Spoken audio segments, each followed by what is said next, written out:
What's up, everybody? Metal Dave here, along with my co-host Jason McMaster, bringing you another episode of the Talk Louder podcast. Today, we are joined by Jeremy Asbrock. He is a guitarist who plays for Ace Frehley and Gene Simmons in their respective solo bands. Not a bad gig if you can get it, but there's a reason he got it. And us being Kiss nerds, we just got to pick his brain. And man, did he have a lot of great info and insight and just a lot of cool stories. And he's a chill personality, man. You were talking about this earlier. That's one of the things that's that's really great. We've only met a few times, but I feel like it's a brother, kind of a related somehow. And the same with his one of his people is Philip Schaus. Yes. And I've gotten to work with Philip firsthand, and they're kind of the same guy, which is really kind of this strange, kind of ginger, hippie hair, light complexion, Kiss nerd thing that the three of us have. I might be the older brother out of the three of them, but I you know what it is? I'll say it. I fell in love with those dudes, just how they are personably, immediately, and there's reason for that. They're just good people. And Ryan, who also is in both of those respective projects, is the nicest guy, and I've met him a couple times now too, and he's just unbelievable. There's something in the water. I don't know what those guys are drinking. Evian? Perrier? I don't know. And they're all three of them are childhood friends. They grew up together worshiping Kiss, and now they're playing with Gene and Ace. And Philip, you mentioned Philip Schaus has been an Accept for a number of years. And all of these guys are like, you could say that they're, I don't look at them this way, but they would partially admit that they're sidemen.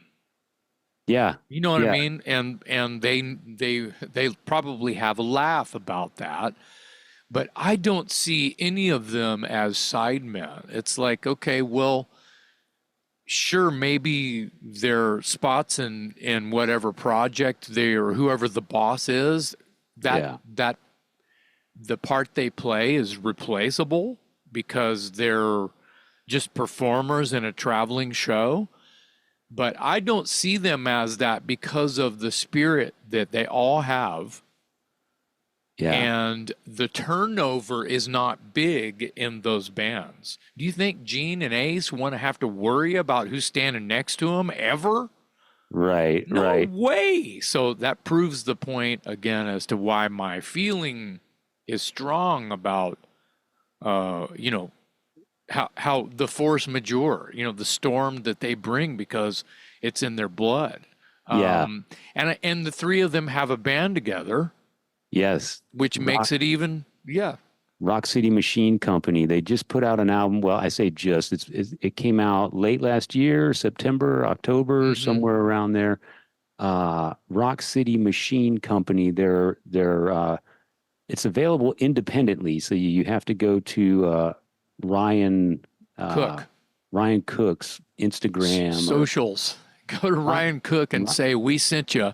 Yeah, he's gonna make you a great deal on their hard rock record. And just just to narrow it down, it's Ryan Spencer Cook. I don't know what he goes by on Instagram or whatever, but all right. That might narrow the field a little bit because if you just look up Ryan Cook, you're going to get an onslaught. Yeah, and Ryan Spencer Cook, I recall seeing that name all over my socials. So obviously we know some of the same people, and I bet our listeners do too. Yeah. But it's good stuff. It's good. 70s based hard rock. So check that out as well. With who the bosses they work for might lead you to think some things about their record, but I feel like there's a lot more than that. And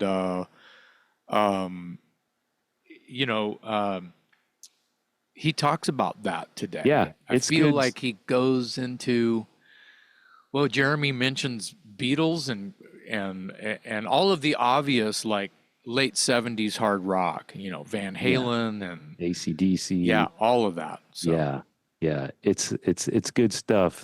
Check that out as well. Rock City Machine Company. And of course, there is, now that you bring it up, there is a reason why these three guys connect so well. They It's weird. obviously they grew up together. They're childhood friends. They're Kiss fanatics. Uh, and I've never really talked to Ryan, but now I've talked to Jeremy, and we've had Philip Schaus on this show Mhm. before. And personality wise, they're very similar. So I guess on that level, they click too. They make a great, team. Yeah, if you have the time, after this airs and you watch this one, and we hope you enjoy it, because he's golden. He's Yeah. fantastic person and performer and player.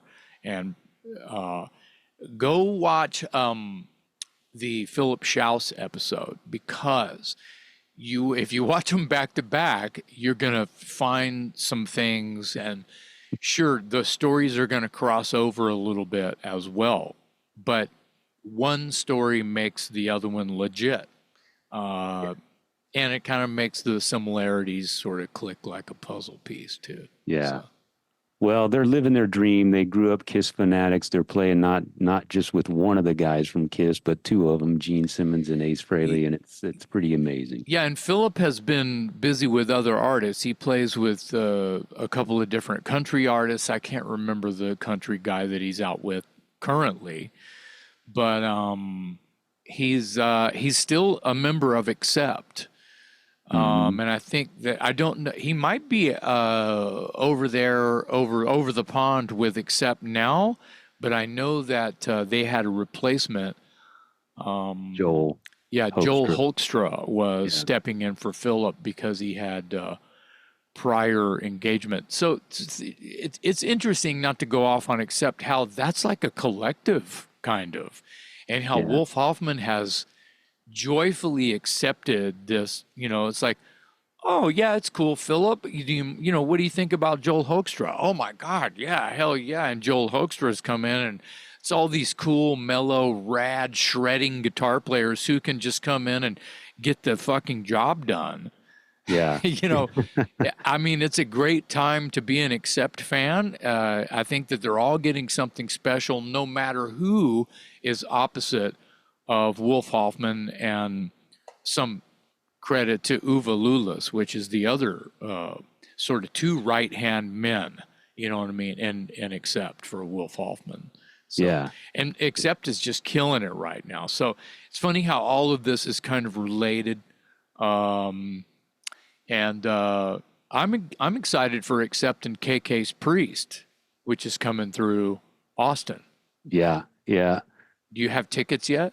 I do not. Yeah, I got to figure that one out. Yeah. Hey, They're on my Mark. Twitter. Hey, hi, Mark. How you doing, buddy? Remember my friend Dave? See if I can make a phone call for us. Yeah. But Jeremy Asbrock is awesome, and I'm so happy that that he wanted to come on the show. I mean, we wanted him as well, but he was on our list. I just can't find that list anywhere, and he reminded me. It's like, hey, when am I going to do your podcast? I said, right now. Let's Yeah. go. Let's make it So, happen. Yeah. well, So he was kind enough to spend some time with us. He's in the dressing room yeah. in Fort Lauderdale, Florida, I believe. Orlando, they're playing the Hard Rock Oh, is tonight it in Orlando? Orlando. Okay. Yeah. He's in Florida somewhere and was kind enough to spend some time with us before he has to do a show tonight. So that was really cool of him as well. But Great. yeah, a great story, a lot of great accomplishments, and a chill dude, Jeremy Asbrock, today on the Talk Louder podcast. I remember meeting you in Nashville at the Rockin' Pod thing. We talked for a little while. Was that the one last year? The one where I met you, Jason? Yeah. Yeah. I've done a couple of those now. Yeah, it was 2023 because they didn't do one Yeah. this year. Yeah. Awesome. So where are you? Are you out on the road right now or what? Yes, right now I am in Orlando at the Hard Rock. Oh, nice. So you're And out. here, I'll show you too. So I'm in my dressing room right now, and one of the show posters in my dressing room is LA Guns, Dangerous Toys, and Tora Tora. Oh, nice. That was Jason, wasn't that one of your first tours with the toys? Yeah, that was the Yeah. first. We had done like a bunch of a couple of months that whole summer, I think, of clubs, and we had done like some one-offs with some bigger bands where we were like, you know, first or third or whatever it was for like radio station promo shit. One in Kansas, a couple in New York, you know. One of them I think might have been with LA Guns at some point, and then Warrant and Extreme, and you know when all those bands were starting to get going. Yeah, yeah. And so I think the first that was in October, the LA Guns thing, but we had in September we did a month with Junkyard, and that was all clubs and theaters, Right. and it was a U.S. run with Junkyard. But before that, it was all one-offs in clubs and shit How like that. appropriate that you're framed and hanging in Jeremy's dressing Yeah, no, room. I thought because there's 4 dressing rooms. When I was picking out which one was going to be ours, obviously it's going to be this one. Apparently. Yeah. Awesome. So you're out with Ace right now. Is that right? Yeah, I know you've been doing this for a while, but are there still moments where you're just like, dude, I can't believe I'm out with one of my childhood heroes? I don't know if that ever gets old, does it? No, I mean, I am a little more used to it. I mean, I'm 5.5 years in, but no, I still think about that. Yeah. It is. It's because I wind up telling the story to people, you know, a lot who have never met me or who would start talking about stuff. It's just like, well, I bought my first Kiss record in my backyard when I was about 4 years old. Kiss was my first concert when I was 7, and I mean, it was my first everything. I play guitar because of Ace. I don't play drums. I'm not a lead singer. I play guitar. Yeah. And that's why. You bought your first album in your backyard. Did I hear that? Yes. Correctly? So the kid that lived behind us came out and he had a Live 2 with no gatefold. He had both records. He's like, hey, I'll sell you these for 50 cents a piece. And this kid was like my brother's age. You know, he was about 6 years older. So he would have been about 10 or so. And, you know, this is like the beginning of 1979. So Kiss are still pretty fucking big with the kids. Oh, yeah. And my mom would only give me 50 cents to buy one of them. And my brother said, buy that one. It's got Shouted Out Loud. So I bought side 3 and 4 of Alive 2. And I mean, we went straight to Shouted Out Loud. And you know that version, it's like you drop the needle and the crowd it sounds like 500,000 screaming girls. Sounds like a Beatles show or something. Mm-hmm. And then, you know, band kicks in, bombs go off. And I mean, like, I didn't even know what being in a rock band was. I just knew I wanted whatever that was. Yeah, yeah. Well, that's appropriate too, because side 4 has Rocket Ride, and you're probably playing that song tonight. Indeed. Yep. All these years later. Right on. Well, listen, we obviously want to get into the Ace Frehley and the Gene Simmons stuff, but I also want to give some time to your band, Rock City Machine Company. Yeah. And I think you've got something fairly recent that you just put out. We did. We released a full-length record last October, or maybe it was August. Yeah, I think it was August. 8 songs. One is a cover of Ramblin' Gamblin' Man by the Bob Seger System. Yes. And, you know, touring's kind of hard, as you all know, especially if you don't really have any history or funding. Yeah. But we just we opened for the Dead Daisies in Nashville this past Sunday, and that was a lot of fun. Phil was in town, so you know we were able to like play a real Rock City Machine Company show. We did. Nice.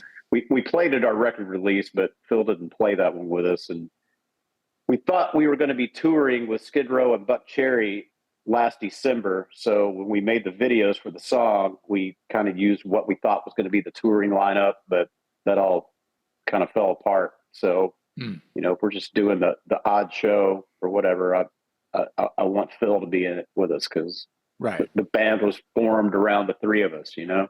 Yeah. I noticed that in the video, Tobin Dale is in the video, and Yeah. I was looking at him and I'm going, that looks like Tobin Dale. And the reason I'm familiar with him is because I guess 2018 or so, he was in a band called Medicine Bird. And Okay. I reviewed an EP they put out. Somehow it landed on my desk and I reviewed it and I liked it. And we connected via Facebook. And I'm like, Tobin and his buddy Jeremy White are like the two most coolest looking retro dudes. They both look like Keith Richards circa 1972. Man, Tobin looks like that all the time too. He is always dressed cool. Yeah. I don't always look cool, man. I'm somebody's dad, so sometimes I look like fucking dad.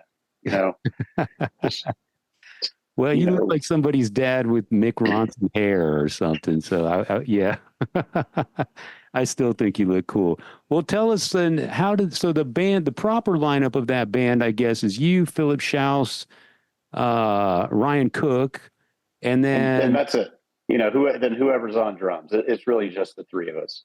okay, Uh, so you know, at a certain stage, we had done cover bands together. You know, like Ryan and I were in a group called Big Rock Show together, which was actually kind of what kicked off this whole Kiss association thing.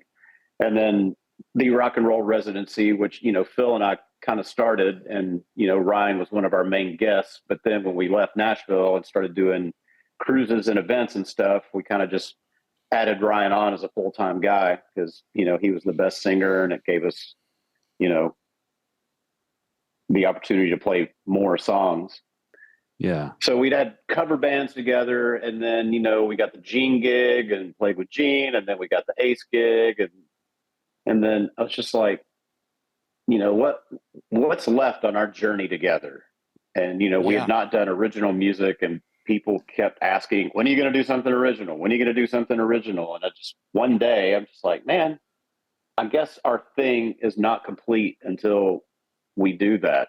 And at that time, Ryan was managing Marty Fredrickson's studio, and Marty had always offered. And our friend Craig Lindsley had a label at the time called Lindsley Records, and he kept offering to, you know, put it out for us. So, I mean, there was just kind of no reason not to.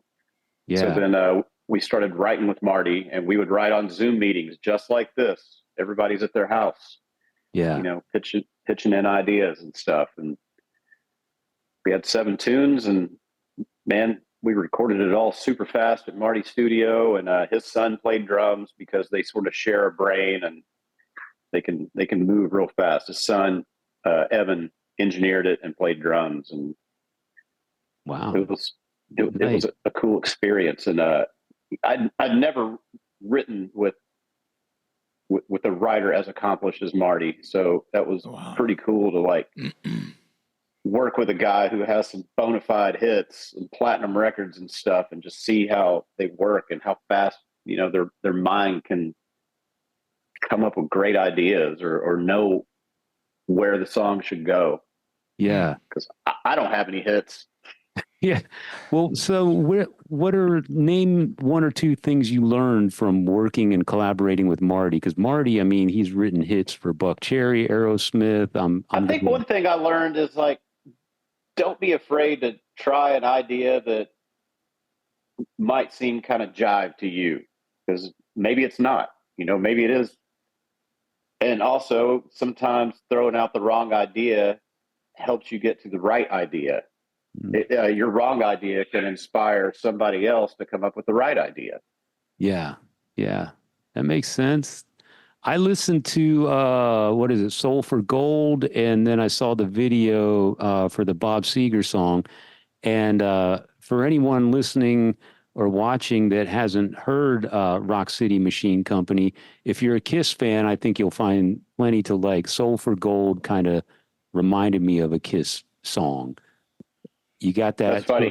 sort of 70s. It is funny you say that, because like me and Ryan both sort of felt like this, that there wasn't there of course there's going to be some Kiss influence in there, but like there really wasn't a whole lot. There were so many other bands that we sort of like referenced in writing those songs and arranging them. Like You know, you're going to hear AC/DC, you're going to hear Aerosmith, Def Leppard, Van Halen.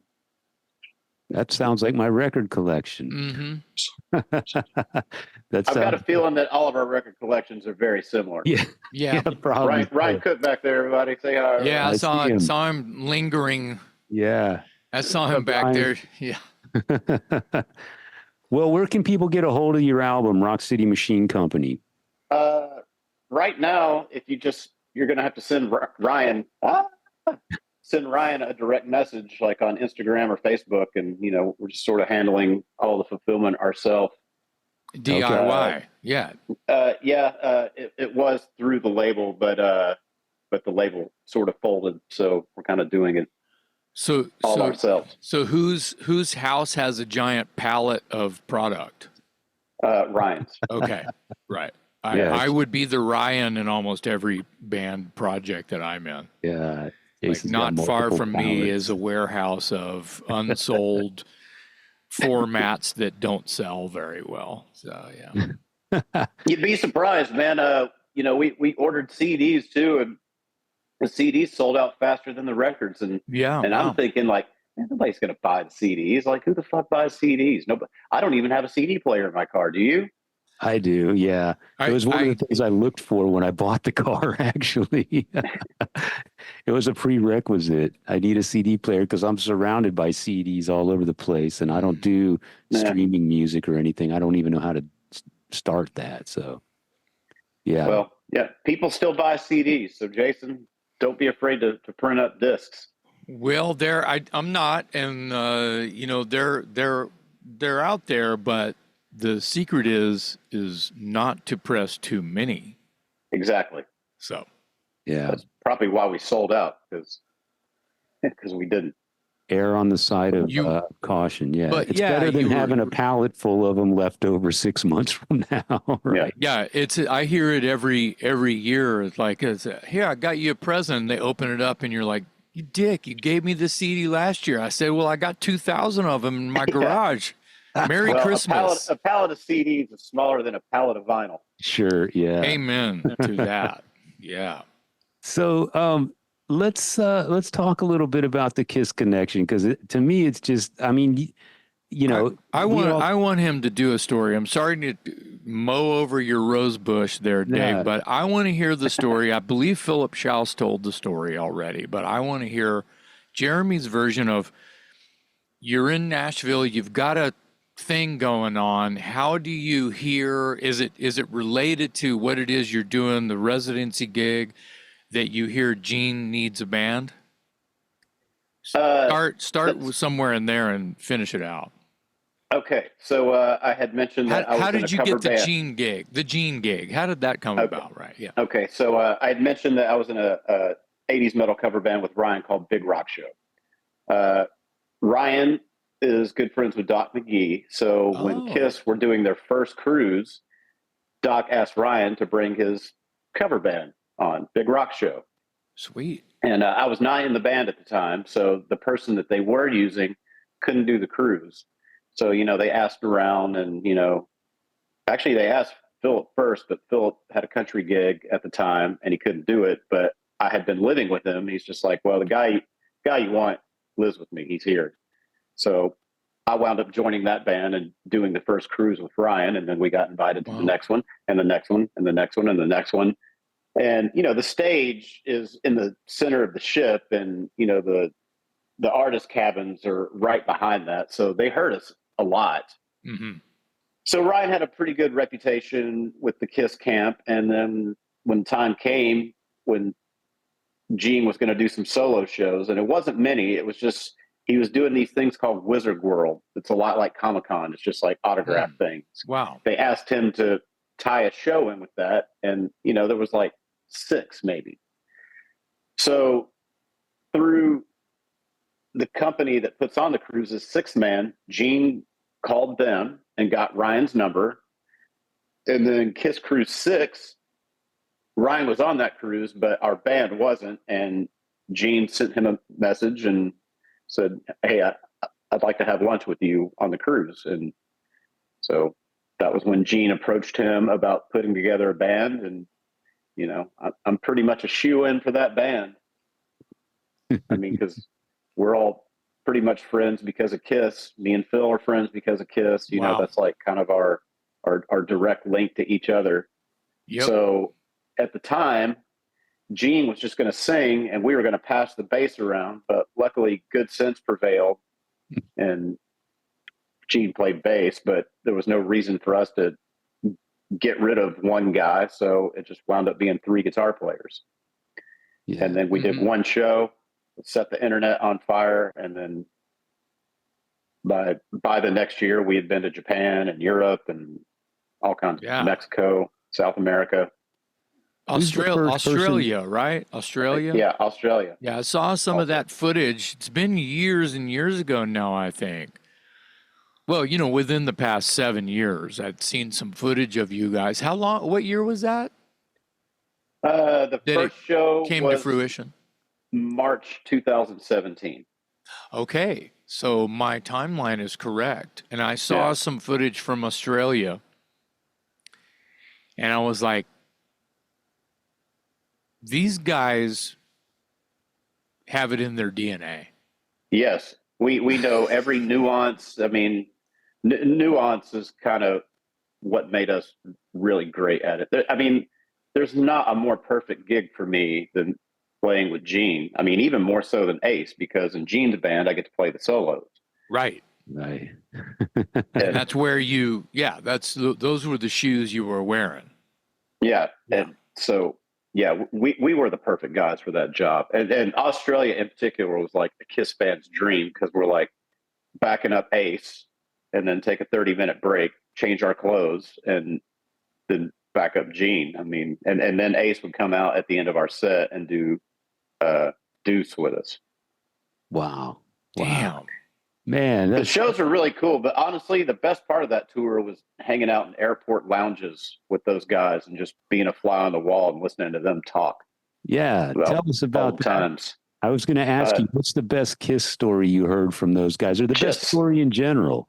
Just hanging out in Australian airport lounges and listening to those guys talk about old times.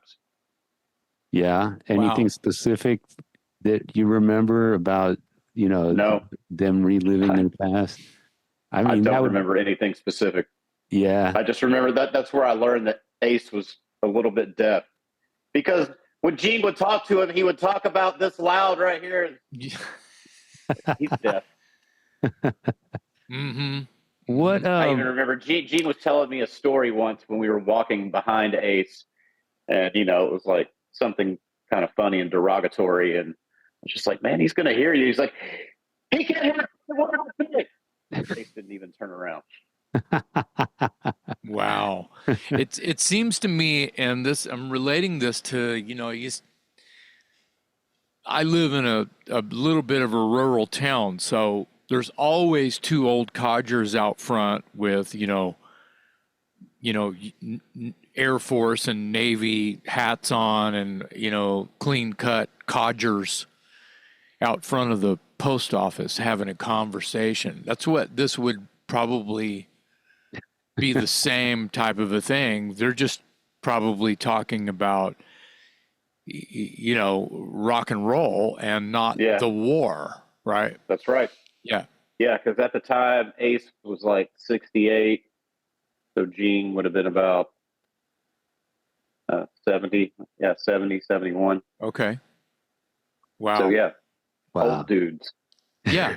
but have been to the top of the mountain, built the mountain. Yeah, built the mountain. They built the mountain. What is the probability of you ever writing with Gene and Ace? Because I know that you primarily back them up as a live guitarist, and you go out on tour and you play live. But any opportunity Gene, I'm not really sure about Gene, because I don't think he has any interest at all in making new music. You know, on Ace's last record, he had asked me for stuff. He just, I don't know, he kind of started working with Steve, and that whole thing had a direction. So I sort of just stepped back. Yeah. Steve and I had I don't know, different writing styles. And I don't know if anything I would have given to that would have fit in with what wound up being 10,000 volts. Yeah. When you say Steve, just for our listeners. Steve Brown, Ace's co-writer and producer. Trickster. Steve Brown from Trickster. Okay. Yeah. Right. Yeah. Okay.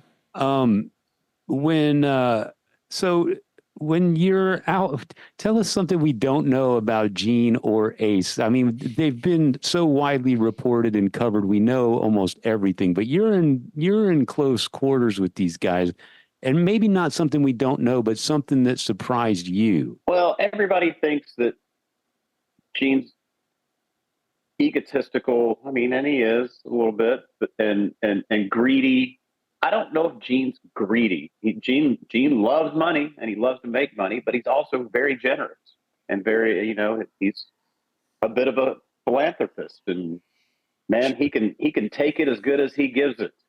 Yeah. I remember the first time I had to send a crack back to him, I was scared to death, but then he laughed and it was okay. So like, he doesn't mind a little bit of ball busting. And he's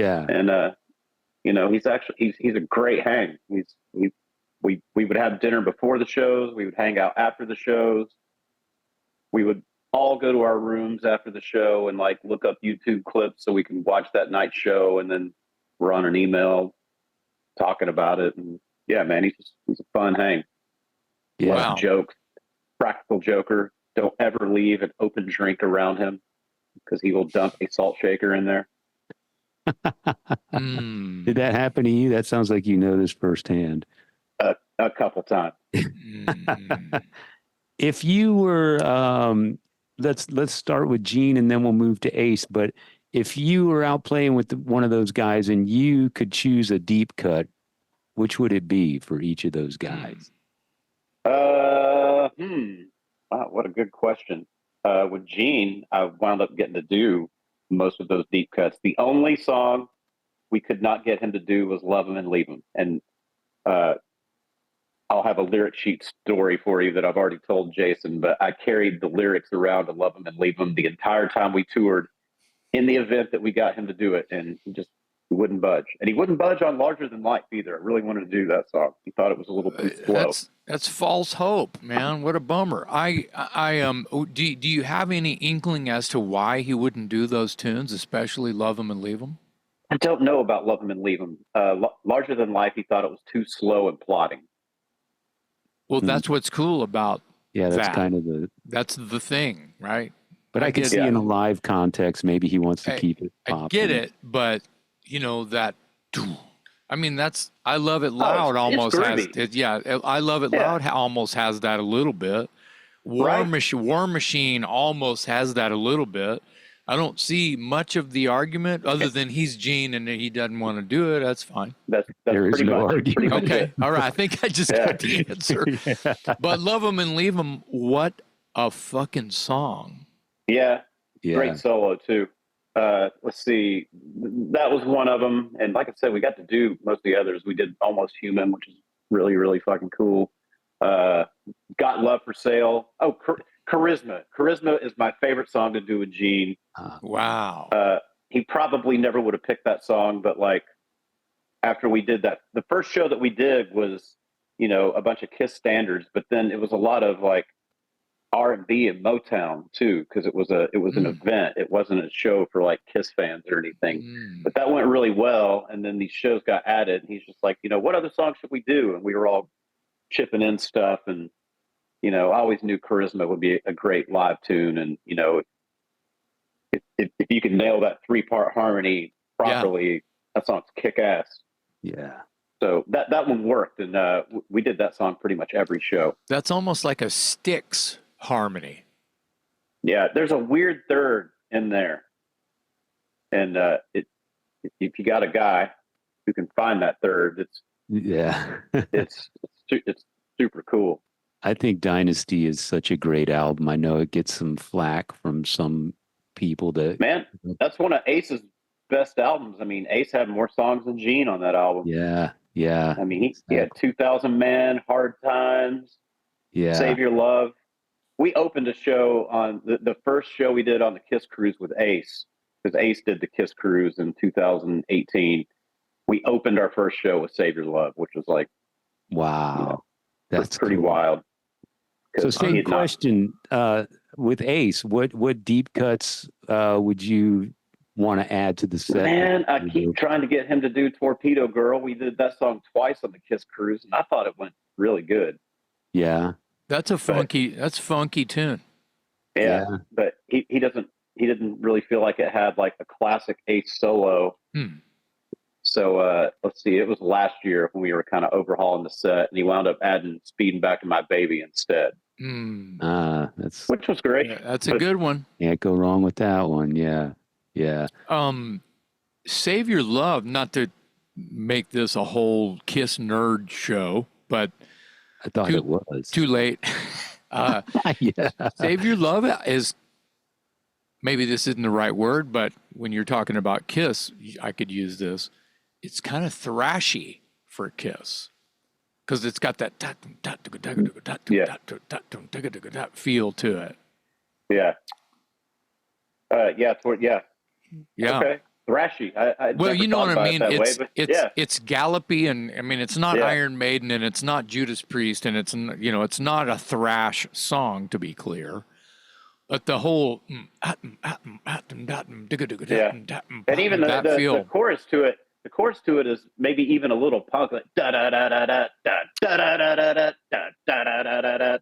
Yeah, sounds like Sex Pistols to me. It sounds like it's right in there with 70s hard rock, which is, never mind the Bullocks, is a kick-ass 70s hard rock record for everyone out there who just thinks that it's just noisy punk. It's not. I don't really consider it punk, man. No. It's definitely rock and roll. There's Steve Jones, man. Chuck Berry leads all over it. Steve Jones is all about the hard rock and roll guitar. He's into the bluesy shit, man. Yeah. Outside of Kiss, what would you say is your maybe top 3 favorite albums? Obviously, you grew up on Kiss. You play with Kiss. What other influences shaped Jeremy Asbrock? Well, I can't really pick out one Van Halen record, but one of them from the first 6. I mean, Van Halen is one of my true loves. If Ace got me started on guitar, Eddie Van Halen definitely kept me into it. I mean, those are heights that every guitar player aspires to, but don't quite reach. So it continually inspires you to aspire to those kind of heights. Gives you something to work for. The extreme between, I don't want to say the differences, because obviously they're, Ace Frehley and Eddie Van Halen are, there might be some kind of wall or curtain between them as far as guitar virtuoso titles and awards and popularity votes and whatever, but Ace is this nasty, dirty rock and roll guitar player, and Eddie can do that, but I'm just riffing here. I think know where I'm going with the differences in there. Ace makes it sound possible. I mean, his skill is, or at least in the 70s, was making a good composition. Like, amen. His solos were like a song within a song, but like, when you're a young guitar player, you can hear that and it sounds possible. Like I can do that.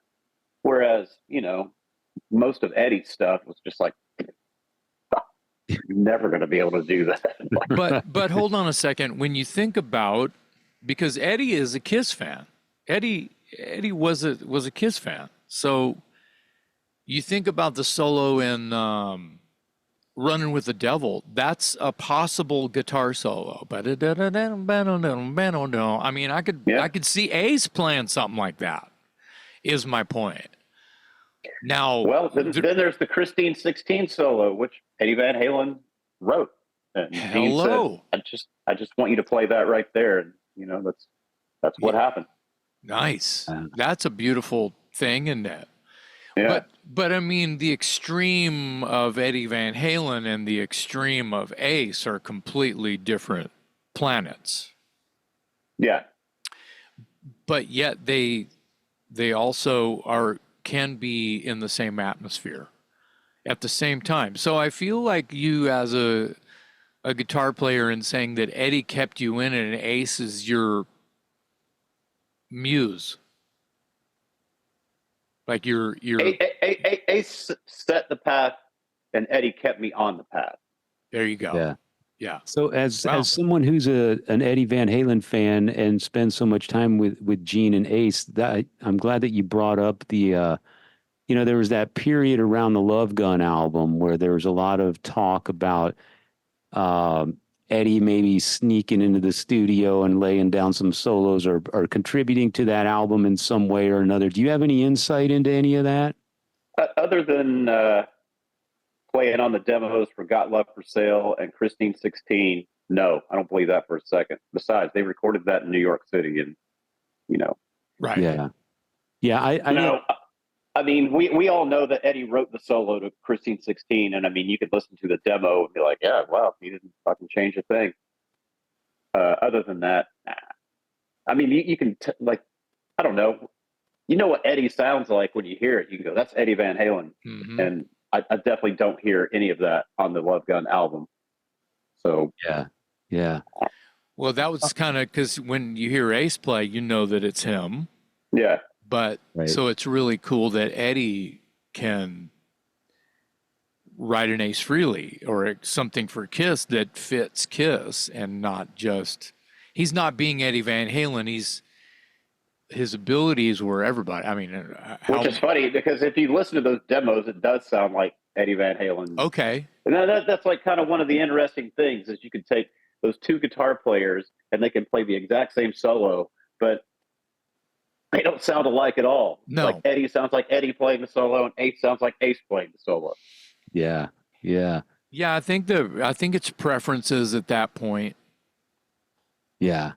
What was the story I missed out on before we pressed record on this episode? You were telling some sort of story about the lyric sheets being wrong. Oh, yeah.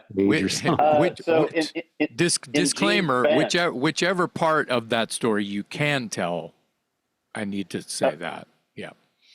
So, Gene needed lyric sheets for all of the deep cuts we were doing.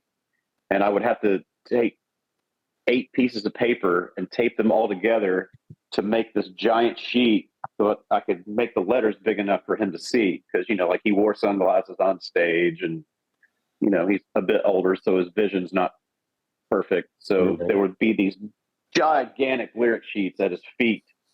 And you can watch any of the footage of any of the shows between 2017 and 2018. After we do one of those deep cuts, you will see me walk down to his feet, pick up this big page, and throw it to the side of the stage.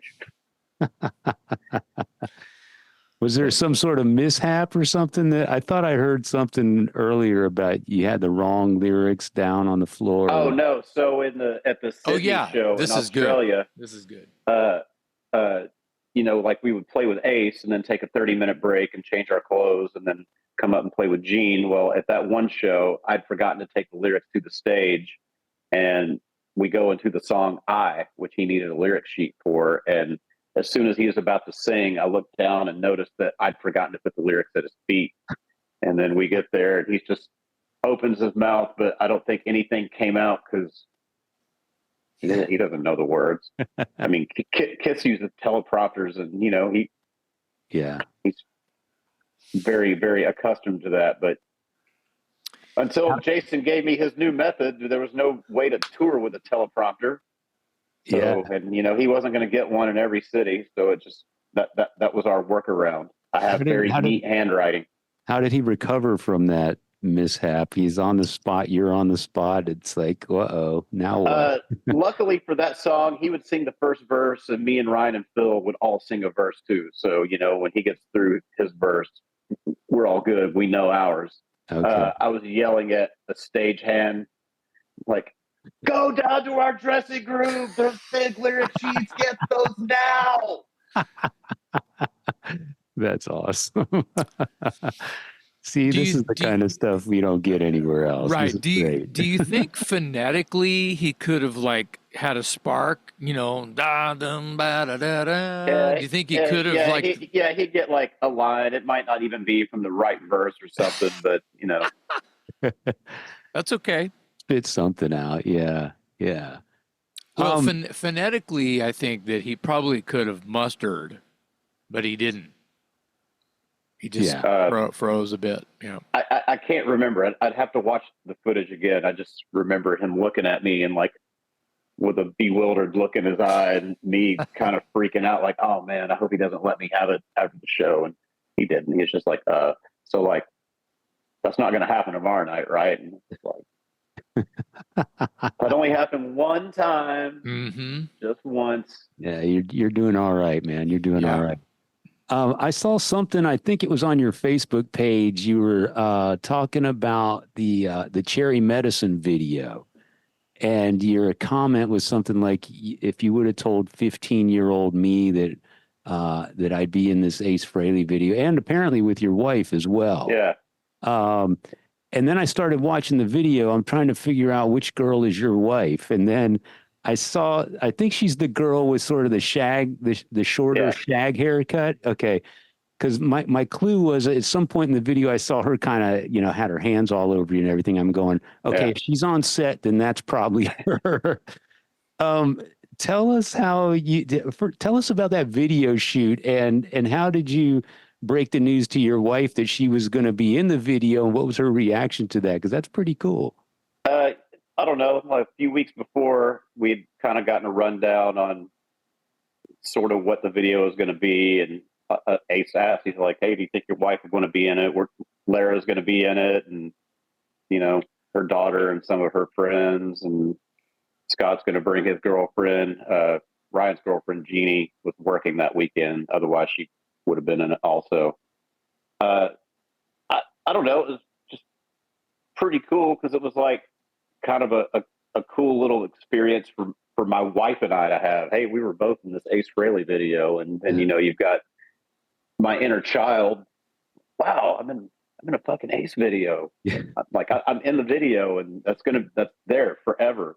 I mean, I'd already been in the 10,000 volts video, but I don't know, that was on like the sound stage, and we just kind of played it a bunch of times. It was just something different about the Cherry Medicine video. We were in this weird old mansion in Staten Island, and I haven't done a lot of professional videos, but Jason can attest to this because he has done some big budget videos. There's a lot of fucking hanging around.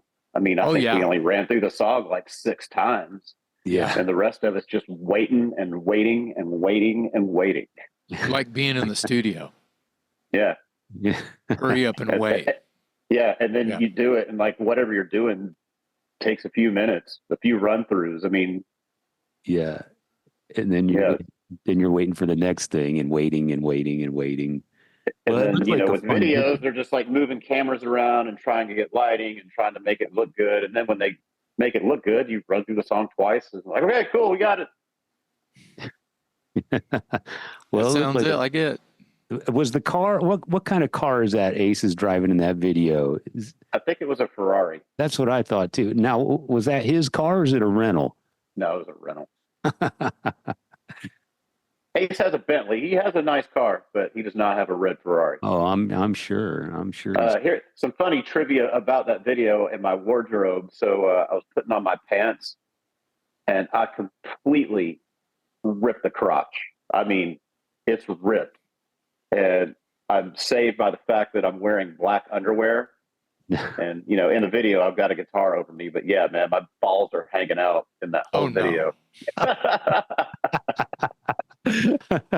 Another memorable tidbit about that video. Huh? Yeah, I told everybody on the crew, I'm like, just so everybody knows, when you watch this video back, just know that my balls are hanging out right now. Mm-hmm.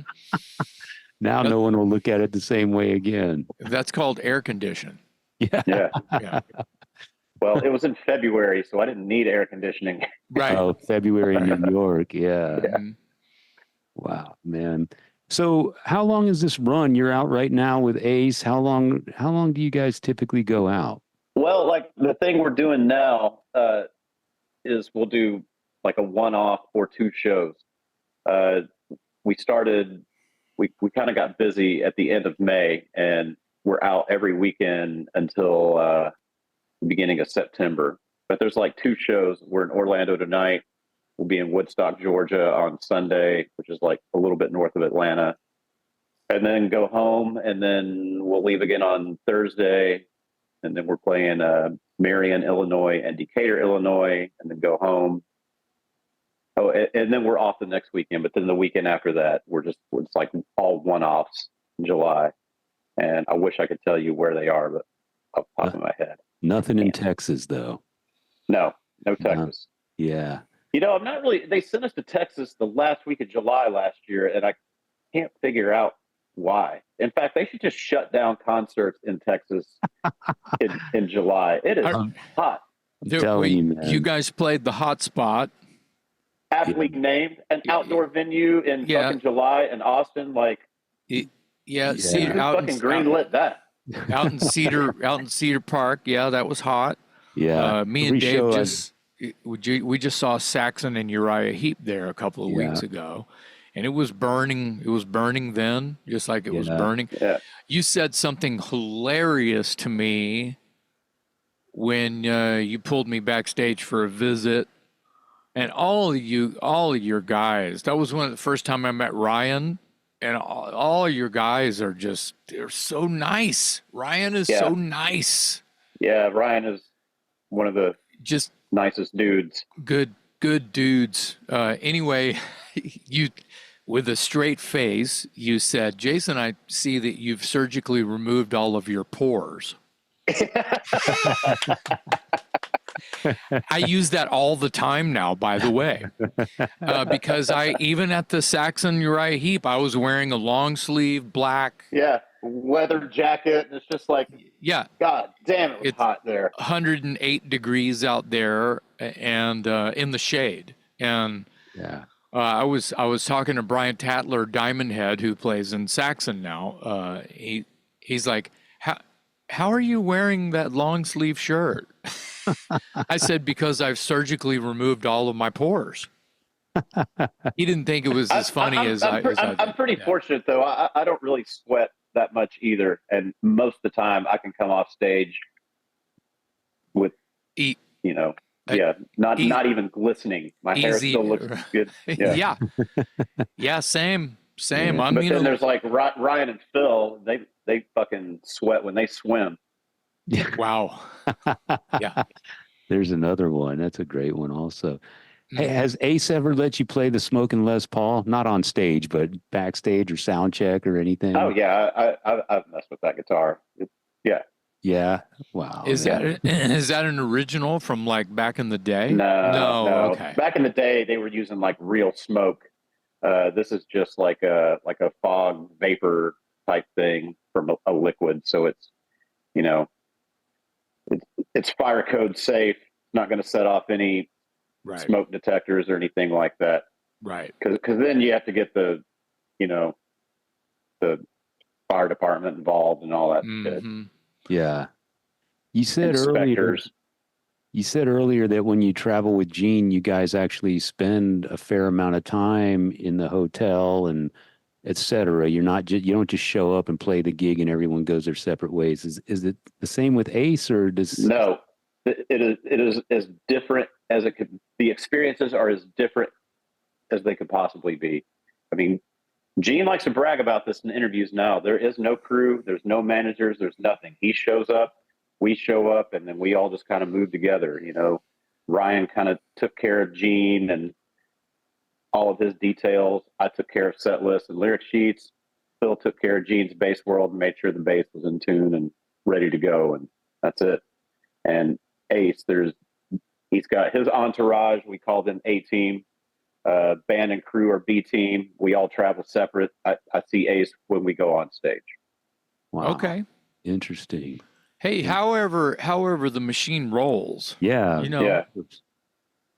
Sometimes we'll talk after the show. Ace does his meet and greets after the show, and I really want to hang around for that. So we'll usually go find something to do or go back to the hotel, depending on what's going on the next day.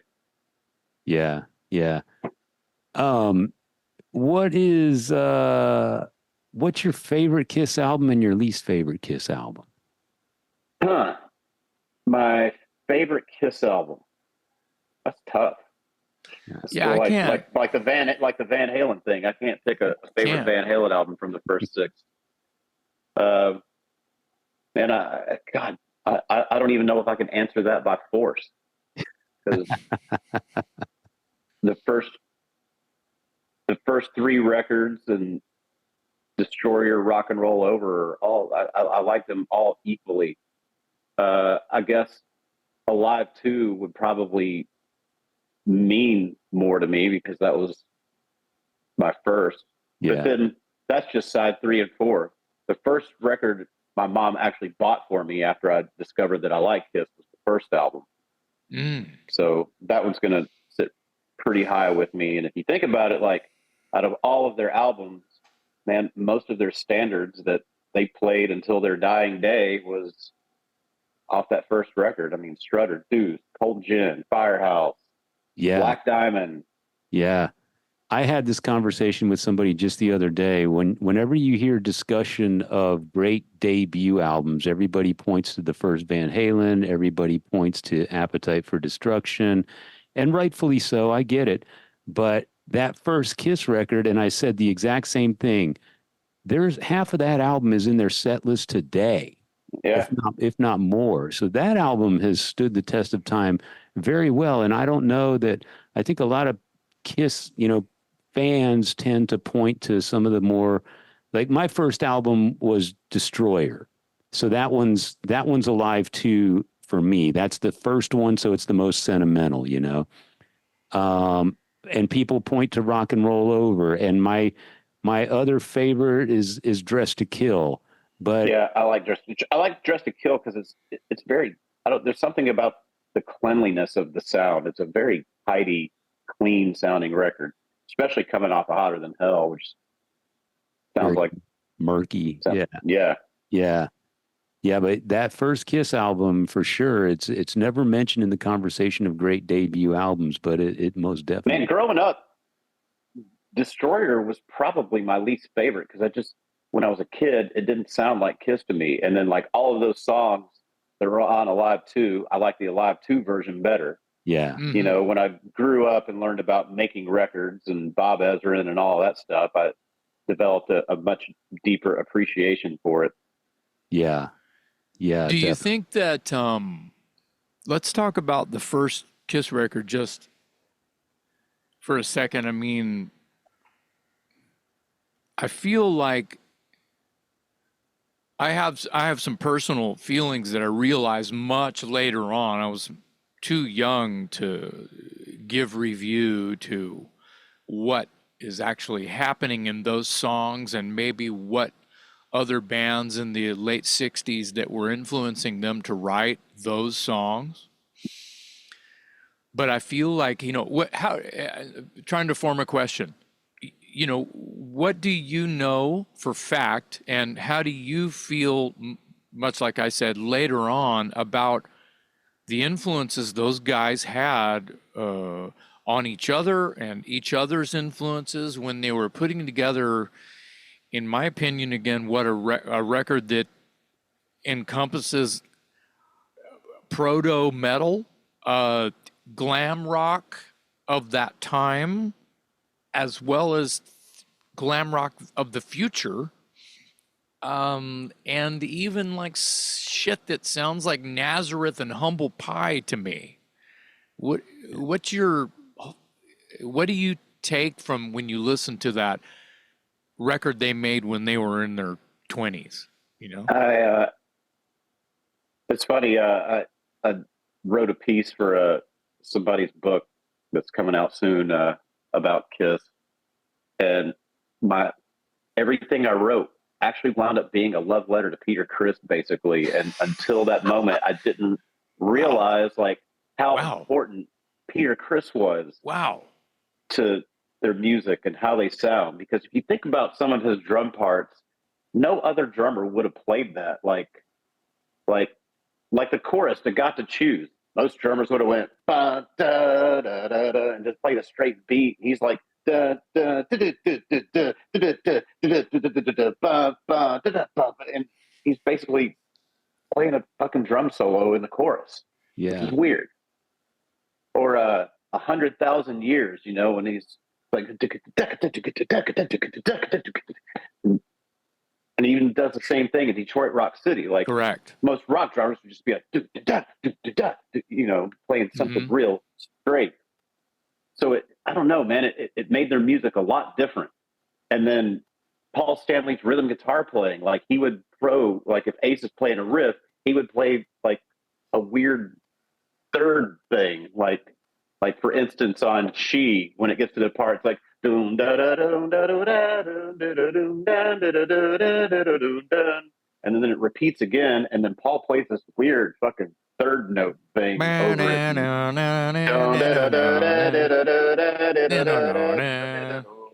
Yeah, yeah. So I don't know, like That's my favorite. That's my favorite part of that section. I really feel like they are unfairly picked on and beat up when they're really not that bad of a band. I mean, I don't see what in the 70s everybody thought they sucked so bad. I can think of a lot of other bands that sucked worse than they did. I think they actually had kind of some interesting music. Yeah. The lyrics might have been a little, you know, well, yeah, hilarious at times, but it's rock and roll music. I mean, Led Zeppelin had some pretty fucking stupid lyrics sometimes too. Yes, but Chuck Berry, you know. Yeah, yeah. But when you're young and that, you know, you realize you don't care. I know that when I was young and a Kiss freak and was battered at school for wearing a Kiss T-shirt every day, beat up, ridiculed because, you know, I was into this thing called Kiss and no one else understood it, that I was a fan of something. Everyone else is wearing a sports get up and I'm wearing a Kiss get up. And they didn't understand that the lyrics were about something I didn't really care what it was about. I didn't know what it was about because I was so young.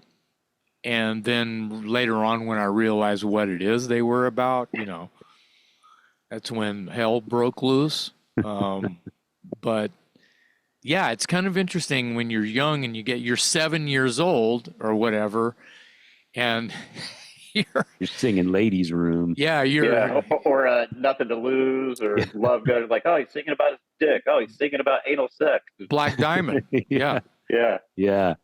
Room Service. Yeah, exactly. The whole catalog, basically. So it's just interesting what has, you know, how that works. Shit, Van Halen and Aerosmith. I mean, with the young people that got into that.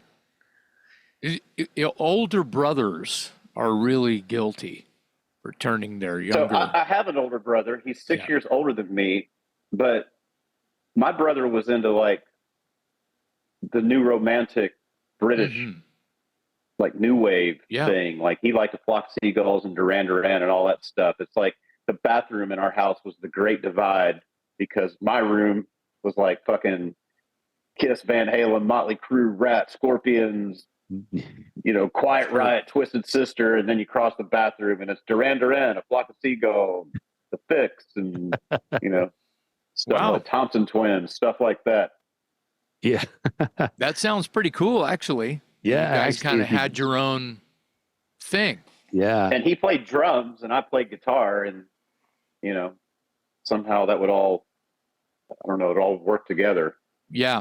Have you ever thought of the reason why you hear Rock and Roll All Night in the grocery store, that it's from Kiss Alive and not the studio version? I haven't, but I have noticed there's an Applebee's commercial that's out that uses the studio version. Really? Yeah, it's like a current commercial. I've seen it quite a few times now. Oh wow! And it's not that re-record that they did like 10 years ago. I know that they re-recorded a lot of hits for, commercial use to where, Right. they'd make the money. But no, Right. it's the original version. Wow. Oh, That's a first. you never hear the studio version. It's I That's think to answer your first. question, Jason, it's just because that live version was the one that became the bigger hit. Right. Oh, for sure. Yeah. I mean, it became their anthem. It's a signature. Yeah. Well, And that like, version is since different. Alive Yeah. was the album that broke the band, like that Yeah. version is, I guess, technically a little bit more of a hit than the studio version. So in your time with Ace, do you have any, everybody points to Ace's 78 solo album as the best of the four. And I don't want to, it may be, it may not be, whatever, but you're hanging out with Ace, you're spending time with Ace. Has he ever told you any stories about the making of that album? Do you have any insight into that particular album since it's so highly revered? Not really. No. Ace can't remember anything. We did do the 78 solo album in its entirety in 2018 at one of the expos we did. Wow. And that was pretty cool. Like, we spent 2 days rehearsing, and like that was pretty cool. It was kind of interesting showing him things versus it being the other way around. Like, no, actually that goes like this. No, half step up. No, not like that. Not like, yeah, like that, like that. I was going to ask if you ever had occasion to sort of correct Ace or remind him of how, I do. because you've been studying it since you were a teenager.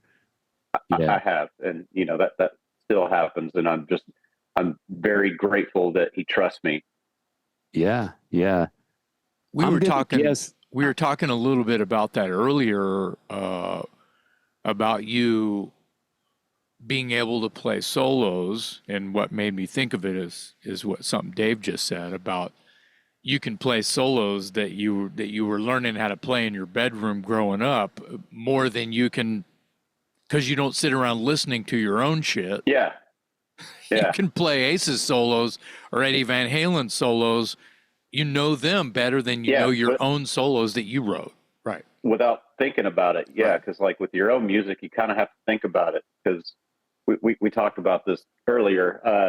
Like your own music, you come up with it, you record it, maybe you hear it a couple times, but it's not like your favorite music that you listen to all the time. So, you probably need like less rehearsal to reproduce that music than your own.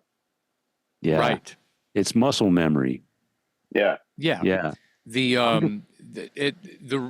were talking about that because of the lyric sheet story and the teleprompter story, which is that all of that encompasses the fact that no wonder people use those, because you write the songs, you make a record, then you fuck off. Oh, the tour is going to start. Well, I don't know the songs. What do you mean you don't know the songs? You fucking wrote them. Well, I'm not sitting around listening to it. Yeah.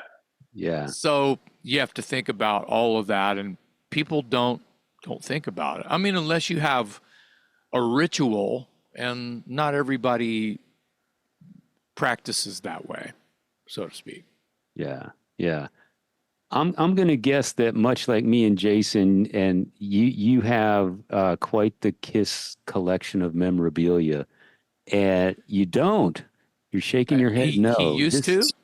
I did. I wouldn't call it that awesome, but I had an okay collection. Last year, Ryan and Phil and I went on Kiss live auctions a few times, and we basically all three sold all of our shit. Oh, that's right. I remember that. I can't speak for those guys, but for me personally, I moved. So when it came time, I was cleaning out my attic, and I'm moving all these boxes and tubs of shit, just wondering like, what do I need all of this for? It's just in boxes and in tubs, and I've got two young children, so like, they own my house. Like, I don't have a man cave. I don't have any of this stuff on display. It's just like, why do I need this? And I had a pretty extensive vinyl collection also, but I hadn't really listened to any of it since my first child was born. And then I thought, well, by the time they're grown and out of the house, I'm going to be in my late 60s. And am I really going to want to get up and flip a record over after 15 minutes? Like, you know what? Fuck all of this stuff. Wow. So I thought selling all that Kiss stuff now would be a good idea, you know, while my stock is high with Kiss fans. Sure. Yeah, yeah. I was going to ask what your most prized piece of memorabilia was, because you've been collecting since you were a It's kid. all right here. It's And that all was in- how I justified it. Like, man, at this point now, my memories and experiences totally supersede all of this stuff. Yeah, yeah. I So can my see that. memories and my stories, that's like that's the real memorabilia now. Yeah, I can. I've got a few things like signed to me by Ace and Gene that are pretty cool. Nice. Yeah, I get that. That's you're in very elite company. Not many people can say, "Well, I just got rid of all my Kiss shit," because how can you beat playing with them every night? Pretty much. Let's switch a gear here for a second. As far as like writing and recording, is there anything that you're working on now, like original stuff?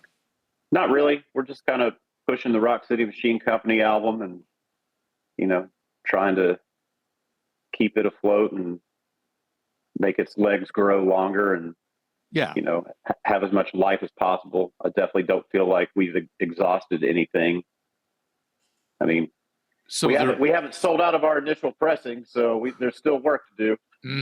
Right. Yeah. That's how that goes when it's DIY. Man, honestly, I'm not one of those guys that like sits around and writes. I kind of need something to write for. I need a reason to do it.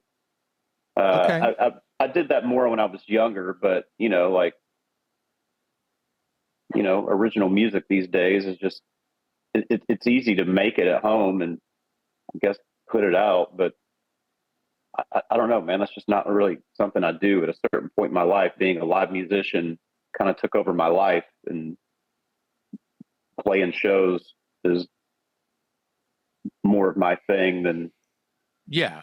But every now and then, you know, I'll sit around and, oh wow, that's pretty cool. I'll voice memo and record it, and you know, if the time comes when I'm gonna need it for anything, you know, I've got a few things laying around. A small library of things. Yeah. That's good. That's great. That's healthy. You know, it's interesting because it's not something that, you know, some people like me and Dave would just look at you and go, "Oh, he's a live performer." Yeah. It's like I see it as the full pie. You know, you can write a song. That's you're honest about, you know, needing a reason. You know, to show up to the studio. There's got to be a song on your brain, and you know, collaborating. Do you feel like it's you obviously you collaborate well with your guys? Yeah, I definitely don't. I'm not a solo artist type. I don't sit around and write tunes. And if I do write, it's usually collaborating with somebody. My wife is totally different. She's a writer, and like just being an artist, she has this drive to write, whether or not it's going to be recorded or released or whatever, which is why, I don't know, there's like this weird line to me that separates an artist from a performer. You know, an artist is driven to create, whereas a performer is driven to perform. Yeah. I don't know if I'm necessarily driven to create. You know, I am driven to perform, though. I mean, you know, they can coexist together, but you know, ultimately that you kind of wind up being one or the other. That's an excellent perspective. That is interesting. And I didn't ever put the sheer, you know, somewhat sheer, less tangible wedge between the two. I think people take for granted they go hand in hand. You know, you create, therefore you perform, and vice versa. You perform, therefore you need to create to keep performing. But I guess I've never heard it separated like that. But that's interesting. Well, like I said, they do coexist. They can coexist, but like I play for other artists. I play, cover shows with the Rock and Roll Residency, and I'm probably a little more of like a jukebox, so to speak, than a guy that is a writer. I don't consider myself a writer. Have I written some songs? Yes, I have. Do I write occasionally with people? Yeah, but it's I don't. I think I like. Oh yeah, I've come up with some tunes, but when I think of a writer, I think of somebody who like really works at their craft and writes a lot. And I definitely don't write a lot. Yeah. I was going to ask earlier when. Go ahead. Go ahead. No, go ahead, Dave. I'm sorry. No, you're still on the subject. I was going to go elsewhere. Yeah, I just wanted to. Your wife. What's her name? Hannah Fairlight. Okay, and she is not a performer, or she's. Well, she does. Yeah. She's that's like where they can coexist together. But I would consider her an artist and writer first. Does she write for other people? Not really. I mean, she has a little bit, but most of it's for herself. And right. Okay. And I mean, like she's driven to write just because it comes out, and that's what a real artist does. Is she a songwriter or an author? When you say writer, what are we talking? Oh, a songwriter. Okay, songwriter. Okay. Yeah. I was going to ask you earlier when you were doing these various residencies in Nashville, where your rocket ride kind of all started. You would have guests show up and join you on stage and jam. Yeah. Who are some of the bigger names? I mean, you play with Gene and Ace for a living. That's incredible. But is there anyone else that ever stepped up on stage with you in Nashville that was another childhood hero of yours that you were like, thrilled to be jamming with? Robin Zander. Okay, there you go. That was awesome. Roger Glover and Don Airey from Deep Purple. That was a good month. That was February 2016. So Roger and Don came out, and then Robin Zander came out 2 weeks in a row. No, sorry, I got that backwards. Robin Zander came out, and then Roger and Don came out the next 2 weeks, and then Robin came out again that next week. That was a great month. Yeah, absolutely. What songs did you do with Robin? We did Long Way to the Top by AC/DC and Hot Love the first time. And then the second time we did Dead Flowers and He's a Whore. Oh, wow. Okay. I was expecting all Cheap Trick, but interesting. No, it was him. Honestly, he was a little shit-faced the first time. But I was just like, what do you want to do? And he's just like, Long Way to the Top. I'm like, all right, we can do that. He's like, can we do a Cheap Trick song? He's like, what do you want to do? I'm like, how about Hot Love? He's like, I know that one. Let's do it. Nice. Awesome. Cool. Well, the Alice Cooper Band was probably our first big artist, because when we started the show, Chuck Garrett did the first initial run with us. He was pretty much kind of a co-founder with us. But then he went on the Motley Alice tour, but they all had a day off after the Nashville show. So he kind of arranged for them to come out and play with us. So, we had our show, and then the band did a few songs, like, we left the stage, and then Alice came on. So the Alice band did a mini set in the middle of our show. Wow. And that put us on the map. Wow. Man. The talk of the town. Yeah. But I mean, this is a free show that happened every Tuesday, and it was on a patio of some Irish pub. And then it just grew and grew and grew. And then we had to move to a bigger venue. And, Gene came out one time, and that was madness that night. That was like one of the best attended shows we had. How big is this venue? About 500 people. Oh, wow. Yeah, that would be madness. That sounds like a good, fun time. Yeah, that's a good night out right there. Dave, you know who Jeremy reminds me of, just with getting to know him a little bit and his job, right? Yeah. David Beeson. Oh yeah. by way of David Beeson, who plays in multiple bands with me. He's in a wedding band. He writes tunes, has written some tunes, but the whole performer thing, he's a performer. He's got a Yeah. gig. I'm sure he's got a gig tonight. He's Right. gigging all the time. He'll play Survival. Tuesdays. Yeah, exactly. Yeah. And he is one of those. He's a professional performing guitar player. He will, and is, whether he's proud of it or not, he will play whatever is needed to be played on his guitar. Yeah. And for me, I'm not really just a guitar player. It's like one of my personal strengths is backup vocals. Like, as much as I love Kiss and Van Halen, I love the Beatles more. Mm. And Okay. so being a very, very strong harmony singer is part of my package. Yeah. Yeah. Do you have relevancy? Yeah, doesn't really matter, but do you have perfect pitch? Pretty close. Yeah. Yeah. Can you sing me an A right now? Hang on one second. Mm-hmm.